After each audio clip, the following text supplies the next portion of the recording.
January 1945, a biting wind sweeps across the snow-covered fields of a temporary American POW camp in Western Europe. German female prisoners, exhausted, hungry, and shivering in thin uniforms, emerge from the barracks. Their eyes reflect fear, suspicion, and the weight of a war they never asked for. From the camp's perimeter, American soldiers approach, not with rifles raised, but with blankets, hot soup, and medical kits. Their voices are calm, gestures gentle, hands steady. A nurse kneels beside a young German woman, checking her pulse, offering warmth and a small reassurance. Tears well in the prisoner's eyes, not from pain, but from disbelief. Care, kindness, and compassion in the middle of a brutal, dehumanizing war is almost unimaginable. The women glance at each other, hesitant, uncertain if trust is allowed. Slowly, some step forward, accepting blankets, sipping soup, letting the warmth seep in. The tension of captivity begins to soften, if only slightly, under the quiet human connection. In that moment, amidst the snow and silence, the prisoners see a side of the enemy they never expected. Humane, gentle, and profoundly human. It is a fleeting but unforgettable shift, one that will linger in memory long after the war ends. By early 1945, the European theater of World War II had reached a critical stage. Allied forces advanced relentlessly across France, Belgium, and into Germany, liberating towns and capturing enemy soldiers along the way. Thousands of German prisoners of war, both men and women, were transported to temporary or permanent POW camps managed by American units. These camps became microcosms of the broader war, a place where human suffering, resilience, and morality intersected amid logistical and operational challenges. International law, particularly the Geneva Conventions of 1929, dictated the treatment of prisoners. POWs were to receive food, shelter, medical care, and protection from violence. Compliance with these conventions was a point of distinction between Allied and Axis forces, reflecting both ethical considerations and the practical need to maintain order within camps housing thousands of captives. American forces, despite the chaos of war, placed significant emphasis on humane treatment. Commanders and camp personnel recognized that adherence to these principles not only aligned with international norms, but also ensured security, cooperation, and reduced hostility among prisoners. The operational context of the war amplified these responsibilities. Advancing units often captured large numbers of enemy personnel with minimal preparation. Temporary camps, sometimes improvised in barns, schools, or open fields, were set up quickly to manage arrivals. Supplies of food, blankets, and medical care were stretched thin, yet commanders prioritized allocation to meet the basic needs of POWs. Medical personnel worked tirelessly to treat injuries, prevent outbreaks of disease, and monitor malnutrition. Even in the chaos of winter campaigns, policies emphasized calm, order, and humane treatment. A stark contrast to the destruction outside the camp perimeter. Female prisoners presented additional considerations. Many were auxiliaries, nurses, clerical workers, or support staff caught in the sweeping currents of war. They often arrived weak, sick, or traumatized by frontline experiences and long marches. Commanders and guards recognized their vulnerability and the need for specific measures. Separate accommodations, protective supervision, and immediate access to warmth, food, and medical attention. The humane approach extended beyond mere compliance. It reflected a deliberate effort to maintain dignity and provide care to those who were technically the enemy, but remained human first.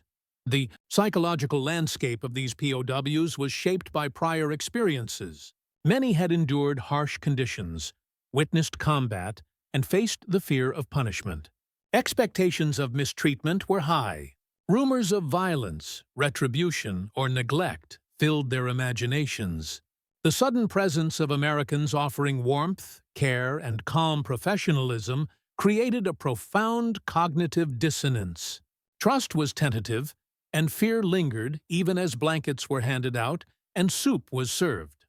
American units also faced logistical and cultural challenges. Communication barriers, language differences, and the sheer scale of operations complicated delivery of care. Yet, training and directives emphasized patience, empathy, and adherence to procedures. Soldiers and medical personnel understood that humane treatment had both immediate tactical benefits and long-term implications. Prisoners who were treated with care were less likely to resist, attempt escape, or cause disturbances, creating a safer, more orderly environment for everyone. In this environment, the convergence of law, morality, and operational necessity created a setting where humanity could assert itself even amidst the brutality of war. The stage was set for moments of profound impact.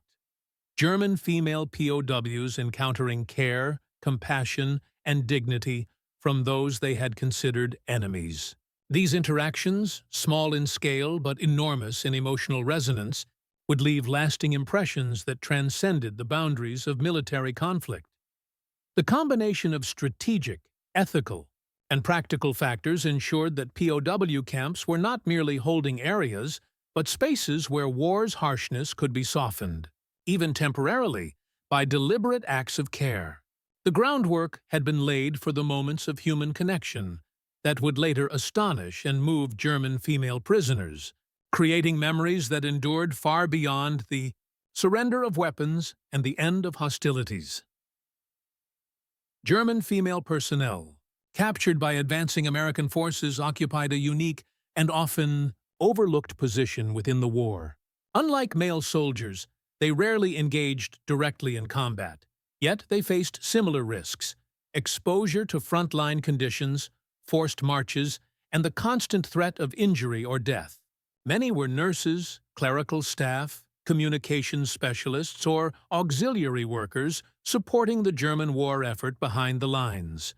When captured, they confronted the unknown: imprisonment by an enemy they had been conditioned to distrust. Expectations were grim.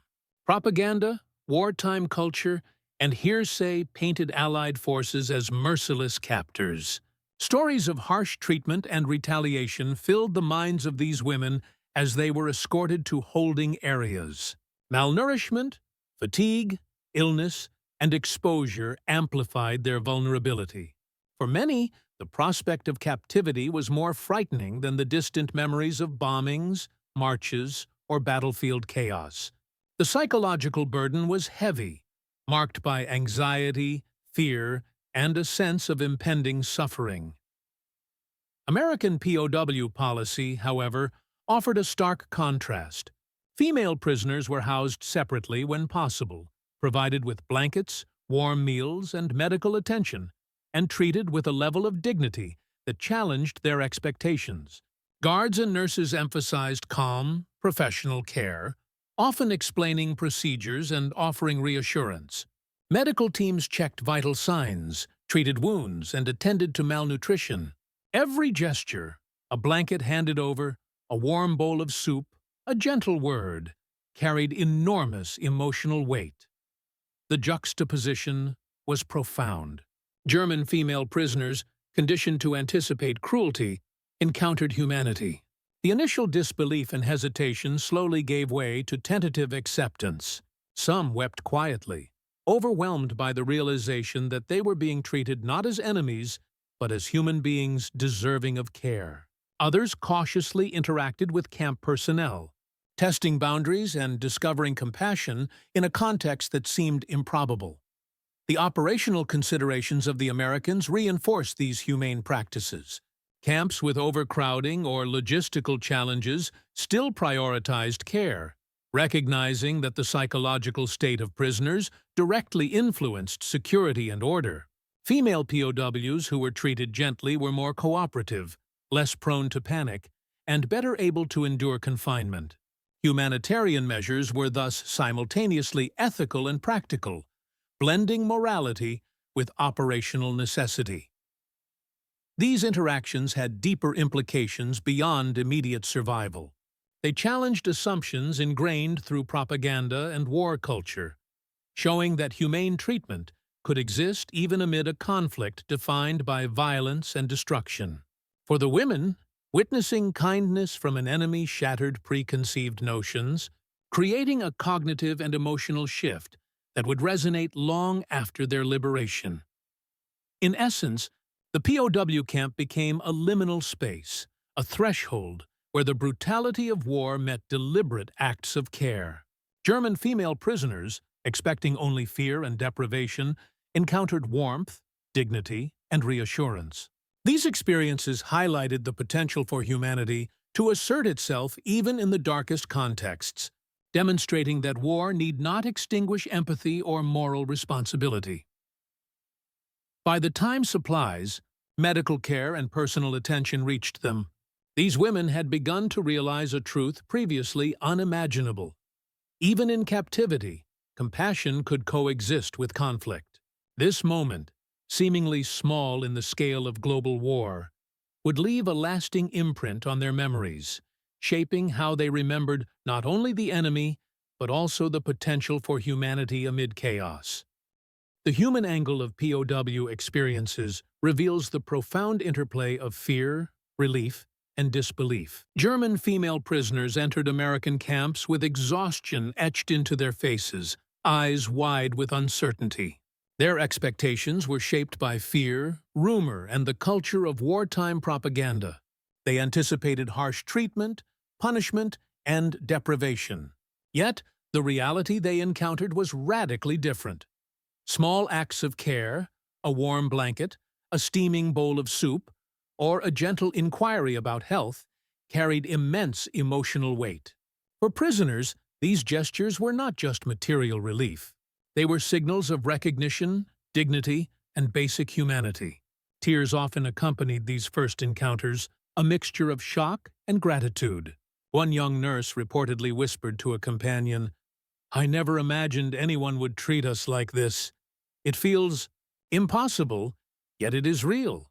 For American personnel, the emotional and ethical dimension was equally significant. Guards, medics, and camp officers understood that humane treatment was both a moral obligation and a practical necessity. Beyond the immediate directives of the Geneva Convention, they recognized the psychological state of prisoners could influence camp stability. Calm, respectful interactions minimized hostility, reduced the risk of unrest, and fostered cooperation. Every act of kindness, a helping hand, a word of reassurance, attentive medical care, reflected an intentional choice to affirm the humanity of those technically considered the enemy. Psychologically, the effect on German POWs was transformative. Initial disbelief gave way to cautious trust. Prisoners began to respond, quietly accepting assistance, reporting needs, and even engaging in conversation with camp personnel. The gradual erosion of fear reshaped daily life, replacing anxiety with moments of security.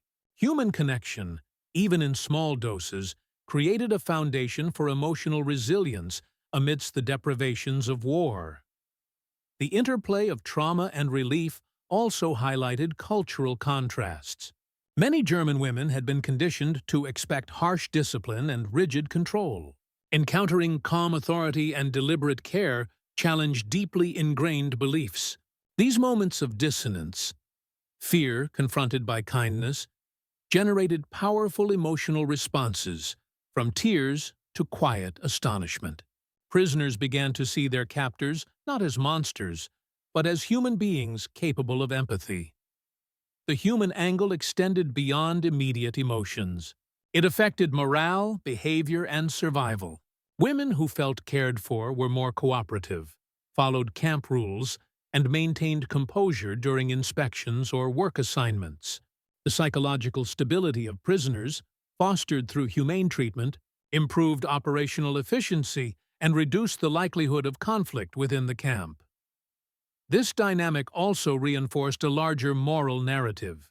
Even in war, empathy and decency could be practiced intentionally. American personnel demonstrated that obedience to law and ethical conduct could coexist with military objectives. For the prisoners, these interactions were enduring lessons. Kindness, respect, and care could exist even in situations defined by hierarchy, power, and adversity. By emphasizing human connection, these early encounters set the stage for deeper trust and reconciliation.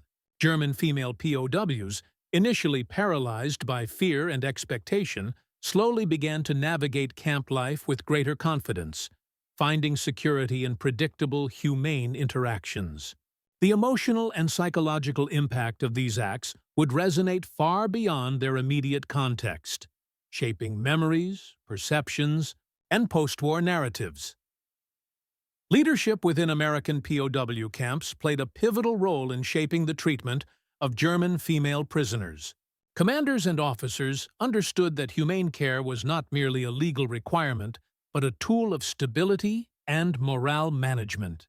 Policies emphasized warmth, nutrition, medical attention, and protection from harassment. Leaders ensured that every guard, medic, and support staff member understood the importance of consistent, respectful interactions. Discipline, professionalism, and empathy became interwoven, producing a controlled yet compassionate environment. From a moral perspective, these practices represented a deliberate assertion of humanity amid the chaos of war. Soldiers and medical personnel recognized the prisoner's vulnerability and the ethical imperative to provide care without prejudice. The moral choice to treat captives gently contrasted sharply with the brutality that defined much of the conflict, illustrating that ethical conduct could coexist with military efficiency. For German female POWs, witnessing this intentional care challenged their preconceptions, creating moments of awe, gratitude, and reflection. Operational considerations reinforced these moral choices.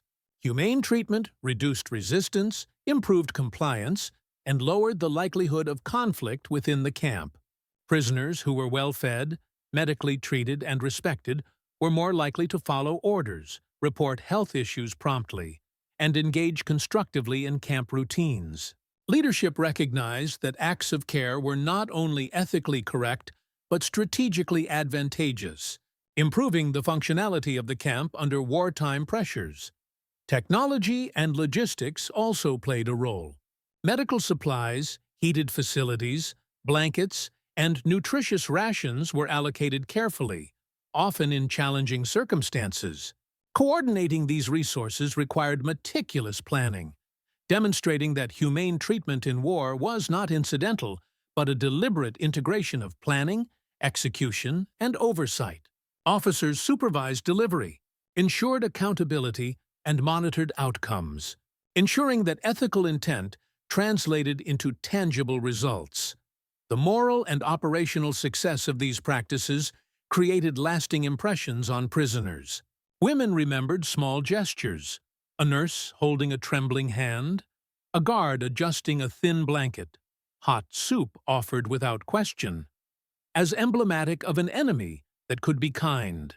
These experiences fostered a subtle but profound shift. Fear and suspicion gave way to cautious trust, and prisoners began to view their captors as multidimensional human beings rather than faceless adversaries. The ethical dimension extended beyond the immediate context. These acts demonstrated that adherence to international law, moral integrity, and operational necessity could converge, producing outcomes that were simultaneously effective and humane. Commanders, medics, and guards implemented policies that modeled ethical warfare, setting precedents for future conflicts and influencing post-war discussions on the treatment of prisoners. Finally, the experience of humane treatment reshaped the psychology of both prisoners and personnel.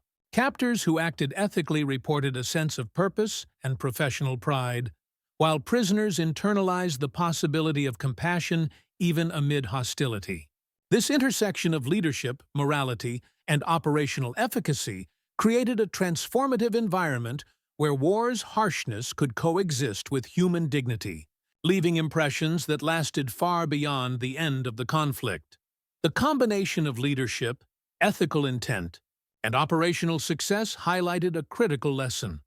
Warfare need not strip humanity from human interactions. In these camps, policies and actions reinforce the notion that empathy, care, and professionalism could be practiced even when power dynamics were stark, leaving an enduring mark on both the captives and the captors. February 1945. A frigid morning blankets the temporary POW camp. German female prisoners huddle in thin coats, their breaths visible in the icy air. Many have endured long marches, insufficient food, and weeks without proper medical attention. The arrival of American nurses and medics marks the beginning of a profound shift. In one barracks, a young German auxiliary lies on a cot, trembling from exhaustion and fever. An American nurse kneels beside her, gently checking her pulse and offering a warm cloth. The soldier's hands are steady, her voice calm and reassuring. For the first time in weeks, the prisoner feels a glimmer of security. Tears stream down her cheeks. Not from pain, but disbelief. Kindness in the midst of captivity is disorienting, yet deeply comforting. Elsewhere, guards distribute blankets and bowls of steaming soup. Women initially hesitate, wary of hidden motives, yet slowly approach. The aroma of food, warmth in their hands, and steady presence of soldiers challenge every expectation of cruelty. One prisoner later recalls, "We had been told they would punish us, but instead, they fed us, warmed us, treated us as if we were human again." These small acts ripple through the camp. Prisoners begin to whisper, share experiences, and cautiously accept assistance. Medical attention reaches those weakened by malnutrition or illness. The psychological landscape transforms. Fear diminishes. Trust begins to form. And the women realize that care, not punishment, defines their captivity. American personnel observe the transformation with both professional and human satisfaction. The calm, deliberate actions of medics, guards, and officers yield immediate results. Cooperation, reduced tension, and orderly routines. Ethical conduct and operational effectiveness converge. Humanity becomes a tactical advantage, creating a safe, manageable environment for thousands of prisoners. The turning point crystallizes in a single scene. A group of women, previously withdrawn and fearful, approaches a nurse's station. They accept blankets, sip warm tea, and even exchange tentative smiles. It is a subtle but monumental moment. Fear begins to give way to hope, and the invisible barrier between captor and captive starts to dissolve. For the prisoners, the experience is both emotional and cognitive. They reconcile their understanding of the enemy with lived reality, recognizing that soldiers can act with empathy even in wartime. This realization redefines their captivity, transforming a purely oppressive experience into one infused with human dignity. The ripple effect extends beyond individual encounters. Stories of kindness spread quietly among barracks, creating a collective sense of relief and cautious optimism. Women support one another, sharing blankets, assisting the sick, and adopting the lessons of empathy they witness daily. The camp evolves into a space where care, trust, and cooperation coexist with the constraints of confinement. By the end of these encounters, a profound shift has occurred. German female POWs, once filled with apprehension and fear, now navigate camp life with greater confidence, guided by the consistent, humane actions of their captors. The turning point is not marked by grand gestures, but by steady, deliberate human care. A quiet revolution in perception amidst the violence of war. March 1945. Snow blankets the camp once again, but the atmosphere has shifted. German female POWs move with tentative confidence, aided by medics and guided by structured routines.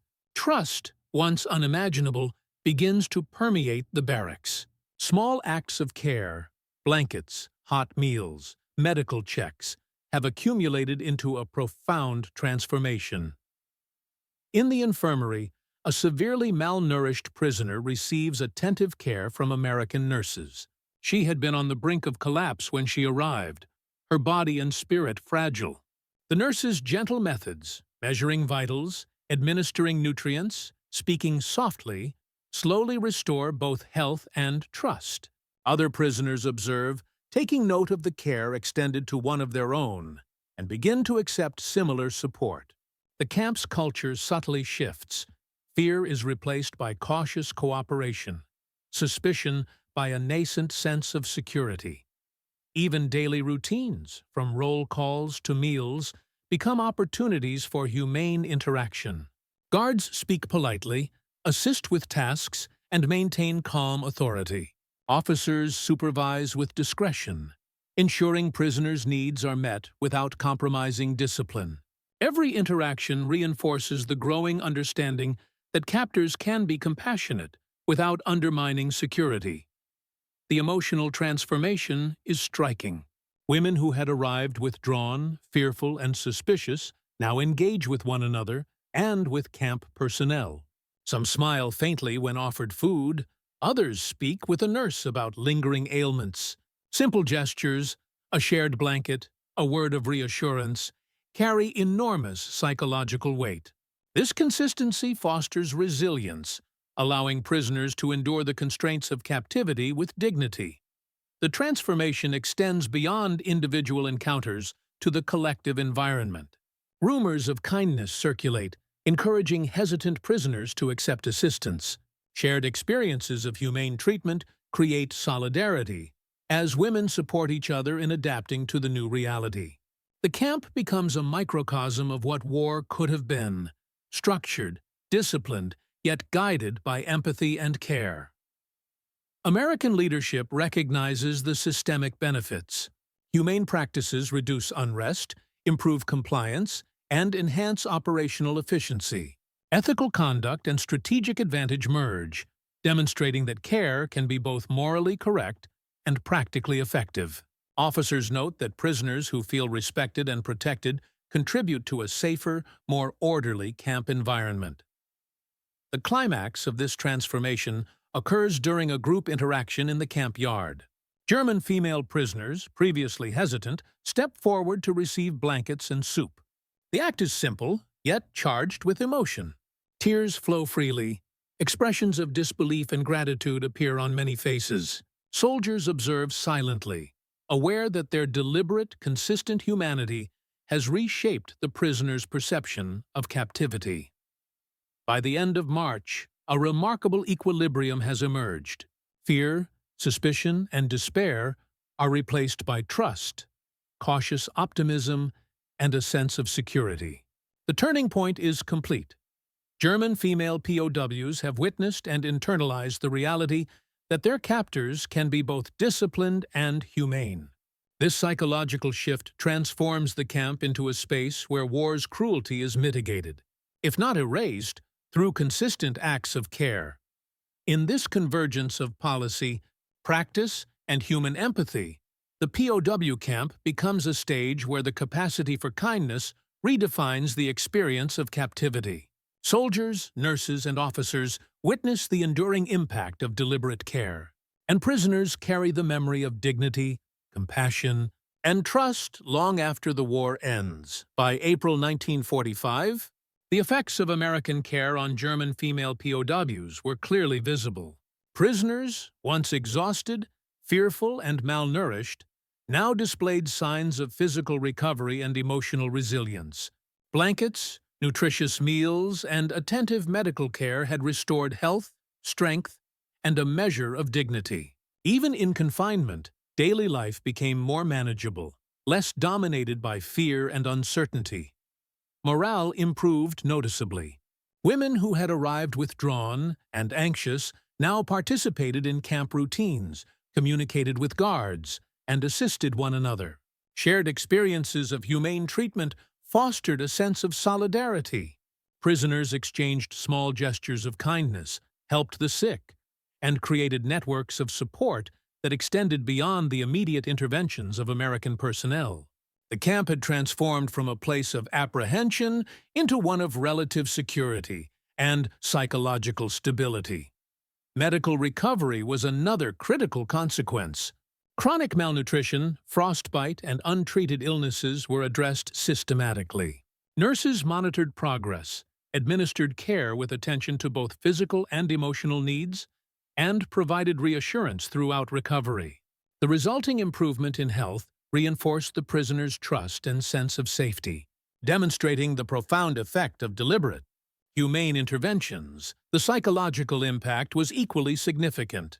Women realized that the enemy could act with compassion, shattering ingrained fears and preconceptions. Acts of care, warm soup, gentle guidance, attentive medical treatment created lasting emotional impressions. Some wept openly upon receiving assistance, overwhelmed by relief and disbelief. These emotional responses highlighted a unique dimension of captivity. While confined, prisoners could still experience profound human connection. Operational benefits accompanied the human impact. Prisoners who felt respected and cared for were more cooperative, compliant, and less prone to conflict. The camp operated more efficiently, with fewer disruptions, reduced tensions, and a safer environment for both prisoners and personnel. Humane treatment was not only ethical, but strategically effective, demonstrating that compassion could coexist with military objectives.